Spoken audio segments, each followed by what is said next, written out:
Hello everyone, welcome back to my channel. आज के RPF SI and constable का target है। मैथ के लिए परसेंटेज है, रीजनिंग के लिए ब्लड रिलेशन है और साइंस के लिए बायोलॉजी है। जियोग्राफी के लिए पीवाईक्यू है, स्टैटिक के लिए डांस है और करंट अफेयर में मार्च का करंट अफेयर है प्लस एक फुल मॉक है। सबसे पहले हम अपना ज्योग्राफी का एक बार रिवीजन कर लेंगे क्योंकि आज पीवाईक्यू सारा लगाना है जितना भी हो सकेगा। तो आज पीवाईक्यू के लिए पहले हम एक बार अपना नोट्स रिवाइज कर लेंगे, जिससे अभी तक हम ज्योग्राफी पढ़ रहे थे। ज्योग्राफी में इंडियन ज्योग्राफी और वर्ल्ड ज्योग्राफी दोनों का अच्छे से रिवीजन करेंगे। उसके बाद फिर पीवाईक्यू लगाएंगे। पीवाईक्यू टीसीएस की बुक से, पिनाकल की बुक से और जीएस निधि से भी लगाएंगे। जितने पीवाईक्यू हो सकेंगे उतने, क्योंकि आज अगर ज्योग्राफी का पीवाईक्यू है तो इसे पूरी तरह से कंप्लीट करना है। फिर कल से कोई और सब्जेक्ट लेना है क्योंकि वर्ल्ड ज्योग्राफी और इंडियन ज्योग्राफी दोनों ख़त्म हो चुका है। तो आज पीवाईक्यू पूरा करके इसको कंप्लीट करते हैं। फिर कल से एक नया टॉपिक लेते हैं जीएस में। पहले मेरे पास पिनाकल की बुक जब नहीं थी तो मैं इसको कोई भी पीवाईक्यू और रवि स्टडी आईक्यू करके एक चैनल है वहाँ से करती थी। जैसे पहले मैं एक एक टॉपिक का करती थी, अभी तो पूरा मैंने ज्योग्राफी का एक पूरा वही लिख दिया है कि एक हफ्ते में या 5 दिन में या 10 दिन में इसको कवर करना है। बट पहले मैं एक एक टॉपिक करके लिखती थी और वहाँ से मैं एक एक टॉपिक का रिविज़न करती थी। जैसे मैंने आज माउंटेन पढ़ा है तो माउंटेन का रिविज़न मैं पूरा वहाँ से वीडियो देख के करती थी कि पूरा एक लिस्ट बना लेती थी, नंबरिंग कर लेती थी। उसके बाद फिर मैं वहाँ पे एक एक करके टिक लगाती थी, जैसा भी मेरा क्वेश्चन गलत सही होता था उस हिसाब से। बट अभी तो एक बार हम लोगों ने इसको ख़त्म कर दिया है, तो अब फिर से जब हम लोग इसको कर रहे हैं तो इसको 5 या 6 दिन में रिवाइज़ करके ख़त्म करते हैं। अभी तो ज्योग्राफी कितने दिन से चल रहा है, आज इसका लास्ट डे है। अगर आपके पास पिनाकल की, टीसीएस की या फिर जीएस निधि की कोई भी बुक नहीं है तो आप इसको सेक्शनल मॉक टेस्ट दे सकते हैं टेक्स्ट बुक से। अगर आप वहाँ से नहीं दे रहे हैं या फिर आपको नहीं आपके पास भी नहीं है तो आप इसको यूट्यूब पे एक रवि स्टडी आईक्यू करके चैनल है वहाँ से उस टॉपिक को सर्च करिए और यूट्यूब पे नंबरिंग करके अपना उसको कवर कर लीजिए। मैंने तो यहाँ अभी तो हर बुक से किया है, मतलब जितनी मेरे पास है, पिनाकल की, टीसीएस की, जीएस निधि की, ऑप्शनल बुक जितनी भी है मैंने उससे किया है और इसको मैंने आज कंप्लीट कर दिया है। और जब मेरे पास नहीं था तो मैं वहीं से करती थी। और ऐसे ही कई तरह के चैनल हैं जो कि आपको जीएस के लिए बहुत यूज़फुल होंगे। आपका एक टॉपिक अच्छे से क्लियर करवाते जाएंगे। उसमें एक टॉपिक से रिलेटेड कम से कम 50 से 100 क्वेश्चन होते हैं जहाँ से आप उसको अच्छे से रिवाइज कर सकते हैं। तो जीएस के लिए ये बेस्ट अप्रोच होता है पढ़ने का कि आप रिवीजन के साथ साथ पीवाईक्यू सॉल्व करते जाइए। पीवाईक्यू सॉल्व करने से हमें क्वेश्चन का पैटर्न पता चलेगा और किस किस तरह के क्वेश्चन आते हैं ये पता चलेगा। और जैसे अगर आपका जीएस का सारा पोर्शन कंप्लीट हो गया है, means static, economy, history, static सारी चीज़ें कवर हो गई हैं, तो आप कोशिश करिए कि आप रीजनिंग और मैथ पे ज़्यादा फोकस करिए। जब सारी चीज़ें कवर हो गई हैं, वैसे जीएस इतना बड़ा होता है कि कितना भी पढ़ो ऐसा लगता है कि कुछ ना कुछ कमी है। बट अगर आपका ये जियोग्राफी, हिस्ट्री, पॉलिटी, इकोनॉमी ये सारी चीज़ें कवर हो चुकी हैं तो आप कोशिश करिए कि पर डे एक जीएस का प्रैक्टिस सेट दीजिए, और ताकि आपका रिवीजन भी होता रहे इस तरह तरह के क्वेश्चन देख के, और आपकी प्रैक्टिस भी अच्छी बनी रहे। और पूरा फोकस मैथ और रीजनिंग पे दीजिए। रीजनिंग भी अगर आपकी अच्छी हो गई है तो आप उसका एक प्रैक्टिस सेट दीजिए। मैथ को अच्छे से जो टॉपिक आपका नहीं सही है या फिर जिस टॉपिक में आप वीक है उस पर अच्छे से फोकस करिए, क्योंकि नंबर बनेगा तो मैथ और रीजनिंग से ही। और जीएस का पोर्शन बड़ा है तो हम अटेम्प्ट कर सकते हैं बहुत सारे क्वेश्चन और बन भी सकते हैं बहुत सारे क्वेश्चन। तो हमको रीजनिंग और मैथ पे बहुत अच्छे से फोकस करना है, क्योंकि जीएस आपका कितना भी अच्छा हो, पता नहीं एग्ज़ाम में क्वेश्चन हमारे अकॉर्डिंग आएगा कि नहीं, कुछ भी पता नहीं रहता। इसलिए रीजनिंग और मैथ को इतना स्ट्रॉन्ग बना लिया जाए ताकि जीएस कैसा भी रहे सारी चीज़ें मैथ और रीजनिंग की वजह से कवर हो जाए। ऐसा नहीं है कि जैसे अगर हम मॉक में 50 में से 45 या फिर 50 में से 30-35 बना रहे हैं अभी, और एग्ज़ाम में हमारे अकॉर्डिंग क्वेश्चन आए ही ना, तो हमको सारी चीज़ें अच्छी करने के लिए मैथ और रीज़निंग पे ज़्यादा फोकस करना होगा, क्योंकि संभालेगा हमें यही मैथ और रीज़निंग ही। तो इसलिए हमको रीज़निंग जीएस पढ़ना है, बट मैथ और रीज़निंग को अच्छे से करके चलना है। बहुत सारे लोग बोल रहे थे कि मैथ कैसे पढ़ें, मैथ का क्वेश्चन नहीं बन रहा है। मेरा भी मैथ का क्वेश्चन नहीं बनता था, बट मैंने ट्राई किया, कोशिश किया और बहुत सारी प्रैक्टिस की। अभी प्रैक्टिस मेरी जारी है, क्योंकि जैसा मैं चाहती हूँ वैसा भी क्वेश्चन अटेम्प्ट नहीं कर पा रही हूँ, वैसा क्वेश्चन अभी नहीं बन पा रहा है। बट मैं पूरा कोशिश कर रही हूँ, पूरी प्रैक्टिस भी कर रही हूँ कि एक एक टॉपिक को अच्छी तरह से पढ़ रही हूँ। और मैथ अच्छा करने का सबसे अच्छा तरीका यही है कि आप बहुत अच्छे से प्रैक्टिस करें। जैसे मैंने पहले ही सारी चीज़ें कंप्लीट कर ली है मैथ की, और उसका एक नोट्स बना लिया है। अभी मैं एक एक टॉपिक, जैसा कि मैं टारगेट दे रही हूँ, तो अभी तक मेरा time distance and time work ख़त्म हो चुका है। तो मैं एक बार अपने नोट्स से रिवाइज़ करती हूँ, उसके बाद फिर बुक के क्वेश्चन हैं जो कि किरण पब्लिकेशन रेलवे की जो बुक है मेरे पास, मैं उससे प्रैक्टिस करती हूँ। और उससे जितने क्वेश्चन मुझसे बन सकते हैं उतने मैं क्वेश्चन बनाती हूँ एक दिन में। जैसे 50 60 या फिर जितनी भी मेरी कैपेसिटी होती है, जितना मैं दे पाती हूँ टाइम उसको, उस हिसाब से मैं उसको कवर करती हूँ। इसीलिए मैंने मैथ के टॉपिक में एक टाइम दिया, जैसे टाइम एंड वर्क का एक लंबा टाइम मैंने 1 हफ्ते तक कम से कम दिया है। टाइम डिस्टेंस में कम से कम 5-6 दिन या 7 दिन तक दिया है। तो मैं कोशिश करती हूँ कि मैं एक एक टॉपिक को अच्छी तरह प्रैक्टिस करूँ, और मैथ पूरी प्रैक्टिस मांगता है कि आपकी जितनी अच्छी प्रैक्टिस होगी, जितने अच्छे से आप अच्छे अच्छे क्वेश्चन अटेम्प्ट करेंगे, उतना ही सही रहेगा आपके लिए।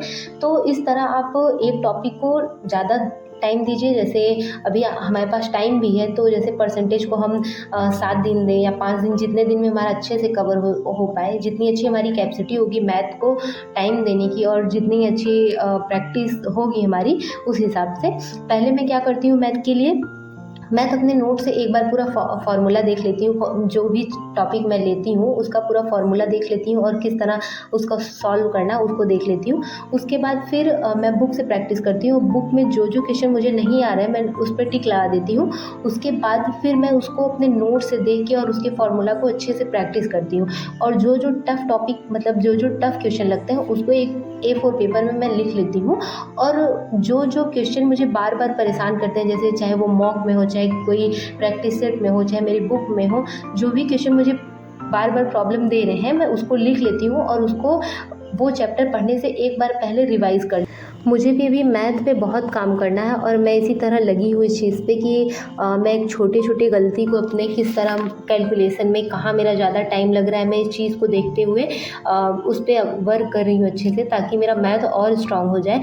जैसे आप मॉक टेस्ट भी देते हैं कि जैसे कोई भी आपको क्वेश्चन टफ़ लगा मैथ का, तो आप उसको भी उसी कॉपी में या फिर उसी शॉर्ट नोट्स में लिख लीजिए जहाँ पे आपने टफ़ क्वेश्चन लिखा है। क्योंकि वो क्वेश्चन बार बार देखने से और बार बार वही चीज़ प्रैक्टिस करने से, क्योंकि नॉर्मल जो क्वेश्चन होता है वो तो सब कर लेते हैं, जैसे किसी भी टॉपिक का स्टार्टिंग टाइप जो भी होता है वो सब कर लेते हैं, क्योंकि वो सिंपल रहता है, उसको आराम से सब कर लेते हैं। लेकिन जो टफ़ टॉपिक रहता है या फिर टफ़ क्वेश्चन रहते हैं, उसको करने में थोड़ी प्रॉब्लम आती है। इसलिए उस टॉपिक को बार बार देखिए, बार बार उस चीज़ की प्रैक्टिस करिए। एक शॉर्ट नोट्स बना लीजिए, अगर हो सके तो आप एक शॉर्ट नोट्स बना लीजिए, और उसमें जितने भी मॉक के, जितने भी बुक के नोट्स के, जहाँ के भी आपको क्वेश्चन टफ लग रहे हैं, आप उसमें लिखिए और बार बार उस चीज़ की प्रैक्टिस करिए। ये सबसे बेस्ट तरीका, और इस टाइम मैं यही फॉलो कर रही हूँ मैथ के लिए, और ये बहुत यूज़फुल है। आप भी इसको ट्राई कर सकते हैं। और बहुत सारे लोगों ने मेरे मॉक टेस्ट के स्क्रीनशॉट के लिए बोला है कि आप बोलती हैं बट लगाती नहीं हैं।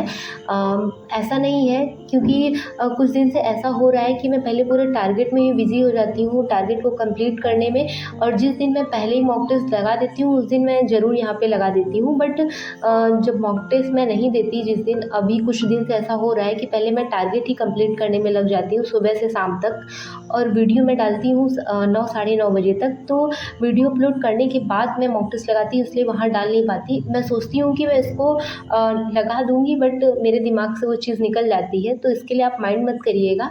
मैंने मॉक टेस्ट के स्कोर का एक अलग से वीडियो बनाया है मॉक टेस्ट एनालिसिस करके, और मैं कोशिश करूँगी कि हर संडे को इसको डाल दूँ। आप वहाँ से इसको देख सकते हैं। आरपीएफ एसआई एंड कांस्टेबल में जीएस में साइंस का वेटेज है, तो आप साइंस पर फोकस करना मत भूलिएगा। उसको एक एक टॉपिक, दो दो टॉपिक आप जैसे कर सकें आप उसको कंप्लीट करते रहिए। मैंने उसको लूसेंट से पढ़ने के लिए बताया है और मैं भी उसी से पढ़ रही हूँ। बट अगर आपको लूसेंट से पढ़ने में प्रॉब्लम आ रही है तो आपके पास जो कोई बेस्ट बुक है जिसमें साइंस का अच्छा कंटेंट है, आप वहाँ से उसको पढ़ सकते हैं। और अगर आपको लूसेंट में पढ़ने में दिक्कत आ रही है साइंस, तो आप शुभम गुप्ता सर से पढ़ सकते हैं। उन्होंने पूरे लूसेंट को साइंस से लेके हर चीज़ को अच्छे से एक्सप्लेन किया है, आप वहाँ से उनको पढ़ सकते हैं।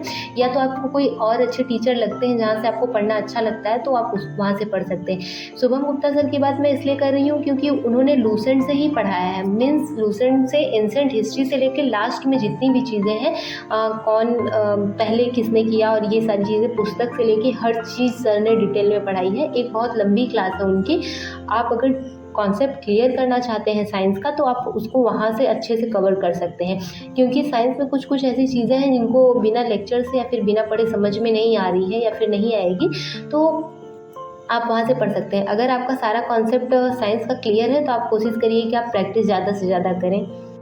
जैसा कि मैंने पहले भी कहा था कि आरपीएफ एसआई एंड कांस्टेबल के लिए जो बहुत सारे लोग कमेंट कर रहे हैं कि टाइम एंड वर्क नहीं आता है और कैलेंडर नहीं आता उसमें, तो ऐसा बिल्कुल भी नहीं है। क्योंकि जो वहाँ पे सिलेबस दिया है भले उसमें ना हो, बट मॉक टेस्ट में, आरपीएफ एसआई के मॉक टेस्ट में मुझे पर डे 3 से 4 क्वेश्चन एक मॉक टेस्ट में मिल रहे हैं। मैं उसका स्क्रीन शॉट भी कम्युनिटी पोस्ट पे शेयर करूँगी आपको। वहाँ पे 3 से 4 क्वेश्चन टाइम एंड वर्क के मुझे मिल रहे हैं और कैलेंडर में 1-2 क्वेश्चन पर डे मिल रहे हैं। और इस चीज़ के लिए मैंने पहले भी कहा है, अगर मान लीजिए नहीं भी क्वेश्चन वहाँ पे है तो इस चीज़ का बहुत बड़ा कोई इशू बनाने वाली बात नहीं है। क्योंकि हमारे सामने और सारे एग्ज़ाम हैं, हमको और सारे एग्ज़ाम देने हैं। एक टॉपिक को लेके इतना बड़ा कोई इशू बनाने की ज़रूरत नहीं है। और आगे के लिए पढ़िए, ज़रूरी नहीं है कि सिर्फ टाइम एंड वर्क इसमें नहीं आ रहा है तो और कोई एग्ज़ाम देना नहीं है आगे। अभी तो और एग्ज़ाम देने हैं हमको, तो इसलिए एक एक टॉपिक अच्छे से तैयार हो जाएगा तो इसमें कोई बुरी बात नहीं है। मैं उसका कम्युनिटी पोस्ट पे पोस्ट कर दूँगी कि 3 से 4 क्वेश्चन मुझे मिलते हैं मॉक टेस्ट में और कैलेंडर के भी क्वेश्चन मिलते हैं। तो हमको एक एक टॉपिक अच्छे से तैयार करनी है। अगर आपको ये टारगेट और ये सारी चीज़ें अच्छी लगे या फिर आपके अकॉर्डिंग सही है तो आप इसको फॉलो कर सकते हैं, वरना कोई ज़बरदस्ती नहीं किसी चीज़ के लिए।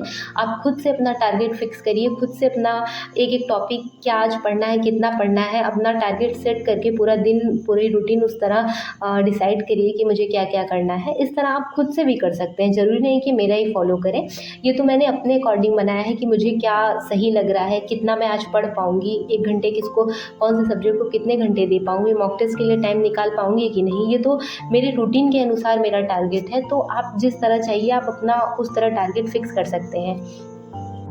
और रही बात मॉक टेस्ट की, तो जिस दिन मैं फुल मॉक नहीं लगा पाती हूँ उस दिन मैं सेक्शनल मॉक टेस्ट लगा देती हूँ कि जो सा भी टॉपिक मैं दी हूँ, जैसे साइंस में बायोलॉजी का जो भी टॉपिक मैं आज पढ़ रही हूँ उसका मैं सेक्शनल मॉक टेस्ट लगा देती हूँ। क्योंकि टेक्स्ट बुक पे चैप्टर वाइज मॉक टेस्ट है और वहाँ पे हर चीज़ का आपको चैप्टर वाइज और हर सब्जेक्ट का आपको आराम से मिल जाएगा। तो जिस दिन मेरे पास टाइम नहीं रहता मैं कोशिश करती हूँ सेक्शनल मॉक टेस्ट दे दूँ। अगर वो भी नहीं कर पाती मैं, तो मैं 20-25 मिनट का कोई पीवाईक्यू वाली क्लास देख लेती हूँ। जैसा कि मैंने रवि स्टडी आईक्यू के बारे में आपको बताया, उसी तरह कई तरह के चैनल हैं जो रेलवे के अच्छे क्वेश्चन साइंस के प्रोवाइड करते हैं, तो मैं वहाँ से भी कर लेती हूँ। जीएस में हमारा वर्ल्ड ज्योग्राफी और इंडियन ज्योग्राफी ख़त्म हो गया है, तो कल से हम इकोनॉमी स्टार्ट करेंगे। कल से हम इकोनॉमी के सारे टॉपिक अच्छे से पढ़ेंगे और कुछ दिन में उसको ख़त्म कर देंगे। क्योंकि इकोनॉमी में कम टाइम लगेगा, जितना टाइम ज्योग्राफी में लगा उससे कम टाइम इकोनॉमी में लगेगा और उसको हम कुछ दिन में ख़त्म करेंगे। उसके बाद फिर धीरे धीरे करके हम जीएस का एक एक पोर्सन लेंगे, जैसे पॉलिटी है, हिस्ट्री है। अभी बहुत सारी चीज़ें बची हैं तो एक एक करके हम उसको कवर करेंगे।